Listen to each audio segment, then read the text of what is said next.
Hi everyone, it's an honor to stand here before you today on International Women's Day, representing the struggles of my fellow Palestinian women who have demonstrated unwavering resilience throughout history. Palestine is not just a political issue, it's a feminist issue. It embodies the intersection of colonialism, militarism, patriarchy, and systemic violence. Palestinian women face a unique form of gendered oppression that is inseparably linked to the national struggle. In this case, power and resistance operate at the intersection of gender, race, and colonial violence. To embrace feminism as a movement for justice, we must recognize the fight for Palestinian liberation is inseparable from the fight for gender justice. Palestinian women endure both direct and structural violence. Israeli soldiers at checkpoints have physically assaulted and humiliated them, using their bodies as sites of control. The occupation also affects reproductive rights. Pregnant women who are denied access to medical care, leading to miscarriages or unsafe births. Meanwhile, Israel enforces policies that promote Israeli women's fertility while restricting Palestinian population growth, demonstrating how reproductive control is a tool of settler colonialism. If feminism stands for bodily autonomy and reproductive justice, it must stand against an occupation that systemically denies these rights. Reproductive resistance is crucial here. In Gaza, giving birth is an act of political defiance. Israeli airstrikes have targeted hospitals and maternity wards, including the October 2023 bombing of the Gaza's largest fertility center, destroying 4,000 embryos, a direct attack on future Palestinian generation. Women give birth in bombed-out hospitals without anesthesia, clean water, or proper care. This is more than just genocide. It is a war on Palestinian life itself. Palestinian women resist erasure by continuing to have children despite these attacks. The wives of political prisoners engage in reproductive resistance by smuggling sperm out of prisons to conceive, refusing to surrender to despair. Meanwhile, Israel co-opts feminism through pinkwashing, portraying itself as a progressive state while oppressing Palestinian women. Zionist feminism glorifies Israeli women soldiers as symbols of empowerment, erasing their role in enforcing apartheid. But true feminism does not justify colonial violence under the guise of modernity or progress. It must challenge all forms of oppression, including those disguised as empowerment. Palestinian women have resisted settler colonialism and genocide not only by their survival, but for their families, their communities, and future generations. Their resistance is not just about those who make it to the headlines.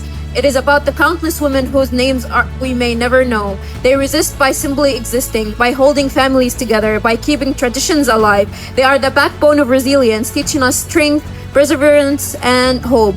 Feminism is not just about individual empowerment, it's about collective liberation. If we truly believe in gender justice, reproductive rights, and bodily autonomy, we must recognize that Palestine is and has always been a feminist issue. We must amplify Palestinian voices, resist pinkwashing, and demand an end to Israeli occupation and apartheid.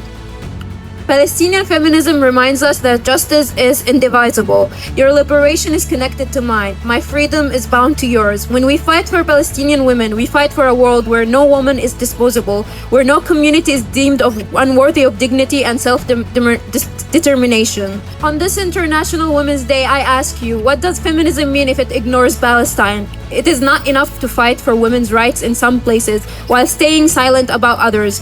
True feminism is anti-colonial, anti-racist, and built on global solidarity. Free Palestine. Hi everyone, thank you for coming today on such a cold weather. Palestinian women always say we want to be free, but when we say I want to be free, it's important to clarify who's oppressing us. Well, my oppressor has never been my culture, the men in my family, or my religion. It has always been the occupation. That said, I do not ignore the oppression of women they face within my culture. However, this is not a singular or isolated issue. Women's oppression exists worldwide and must be addressed globally. My message today is this. While Korea has granted me the political freedom to express myself, something for which I am very thankful for, it is not where I learned to be free or to speak against injustice. I learned that from the women in my family, women who organized and attended protests, engaged in political discussion, and were leaders of change. They showed me what it means to resist, to speak, and to fight for justice. My grandmother, may God rest her soul, embodied the true meaning of an independent woman. She was born in Haifa, but she was forcibly displaced during the Nakba at just 4 years old.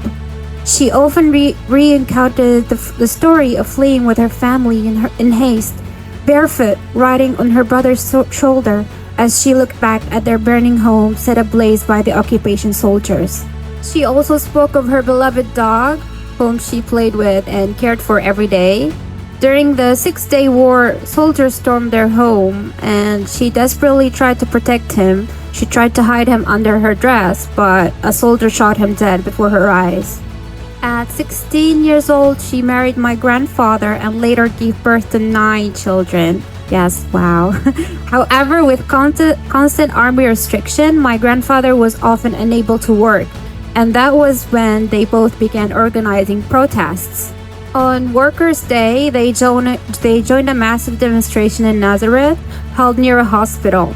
At the time, my grandmother was also pregnant.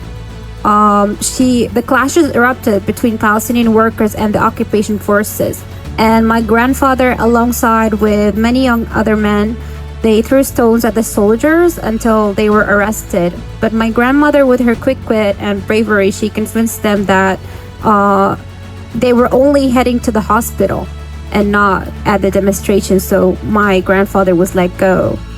In her village, she empowered women by teaching them how to knit, to help them gain financial independence to support their own families. She was a feminist who believed that a woman's freedom starts with economic independence and that freedom of a people depends on the freedom of its women. My grandmother was many things: a feminist, an activist, a mother, a wife, a healer, a farmer, and a friend. She was a woman, and she was free in every way except one. I hope to see the day when the women of Palestine are all free from occupation.